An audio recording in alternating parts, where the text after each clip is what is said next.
Former Trump advisor Steve Bannon has been arrested and charged with fraud over a fundraising campaign to build a wall on the U.S.-Mexico border. Mr. Bannon and 3 others defrauded hundreds of thousands of donors in connection with the "We Build the Wall" campaign, which raised $25 million, £19 million, the U.S. Department of Justice DOJ said. Mr. Bannon received more than $1 million, at least some of which he used to cover personal expenses, the DOJ said. He is due to appear in court later. Mr. Bannon was a key architect of Donald Trump's 2016 presidential election victory. His right-wing anti-immigration ideology fueled Mr. Trump's "America First" campaign. The downfall of Steve Bannon. Charting Steve Bannon's sharp rise and fall. Bannon, Trump's border crackdown is anti-racist. Responding to Mr. Bannon's arrest, Mr. Trump said he felt very badly about it. He also said he had had no involvement with "We Build the Wall." "I said, this is for government. This isn't for private people, and it sounded to me like showboating, and I think I let my opinion be very strongly stated at the time," he said. What are the charges against Bannon?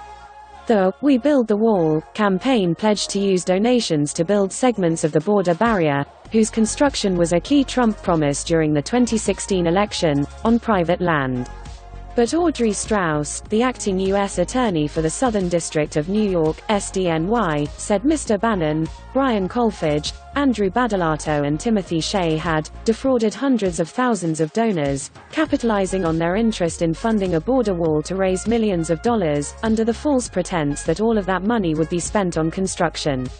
Mr. Bannon had received more than $1 million through a non-profit organization he controlled, at least some of which he used to cover hundreds of thousands of dollars in Bannon's personal expenses, the DOJ said.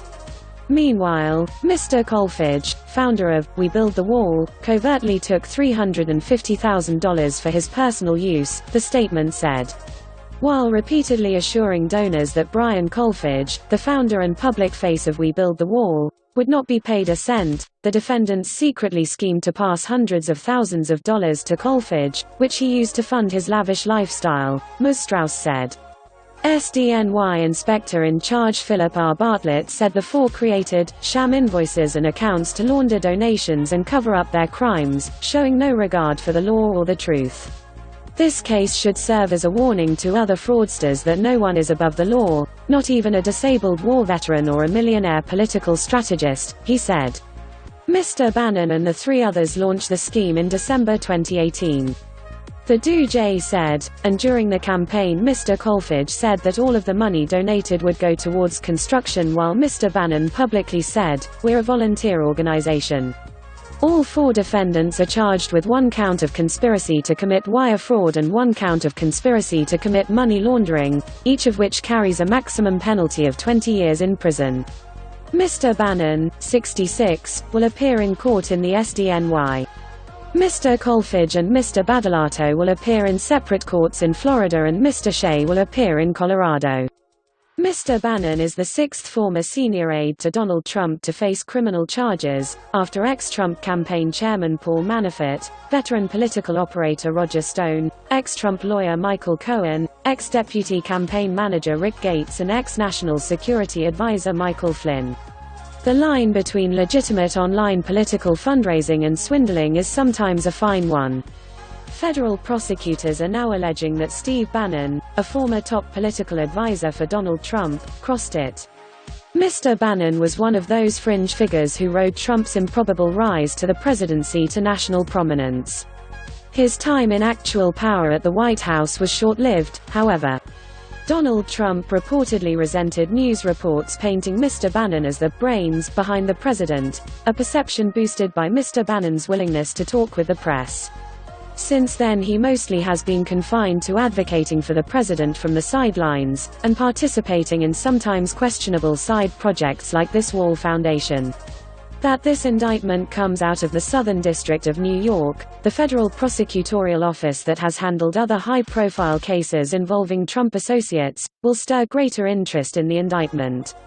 The district was itself the source of recent controversy when Attorney General Bill Barr abruptly fired its head, Jeffrey Berman. After criticism, Mr. Barr was forced to abandon his choice for a temporary replacement, and Mr. Berman's top deputy moved into the job, instead.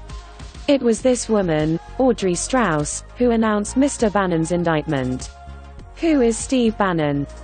The former investment banker was the driving force behind the right-wing Breitbart News website before serving in the Trump White House as chief strategist.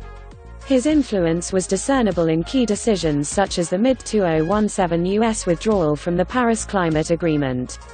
He left the Post in August 2017 and returned to Breitbart, but was again forced to step down after criticizing Mr. Trump's decisions, prompting Mr. Trump to say, "Steve Bannon has nothing to do with me or my presidency." When he was fired, he not only lost his job, he lost his mind. Mr. Bannon has since expressed support for the idea of a right-wing supergroup of populist parties in Europe, and his presence at events has become controversial, with the New Yorker magazine dropping him from a festival, Scottish First Minister Nicola Sturgeon pulling out of an event co-hosted by the BBC at which he appeared, and a further appearance at Oxford University Union that attracted protests. Last year he told the BBC that the turmoil from Brexit was only just beginning, and argued that the border wall between the US and Mexico would help Black and Hispanic communities. What is happening with the border wall? The wall with Mexico is perhaps Donald Trump's most memorable signature promise during his 2016 election campaign. He said he would build it and Mexico would pay for it. Before Mr. Trump took office, there were 654 miles, just over 1,000 kilometers, of barrier along the southern border. He promised to build a wall along the border's entire 2,000-mile length. Later, he said it would only cover half of that, with nature, such as mountains and rivers, helping to take care of the rest. Trump's border wall. In 7 charts Trump might not get his wall. It may not matter. Step into the shoes of a migrant to America. Work on extending the current barrier began last year. The money has come from previous funding approved by Congress, as well as extra cash Mr. Trump has been able to access since he declared a state of emergency in February 2019 amid a spike in the number of migrants entering the U.S. He has gained access to defense funds, but is still short of the original estimate of up to $12 billion, which, in turn, is far shorter than much higher estimates that include construction consultants and others. Mr. Trump has also changed his view of what constitutes a wall. Initially he talked about concrete, but, once elected, he started advocating a barrier made of steel. The new system will be made of what the U.S. Customs and Borders Protection (CBP) describes as a combination of steel bollard barrier, all-weather roads, lighting, enforcement cameras and other related technology. The administration's aim was to have 509 miles of it ready by the end of 2020.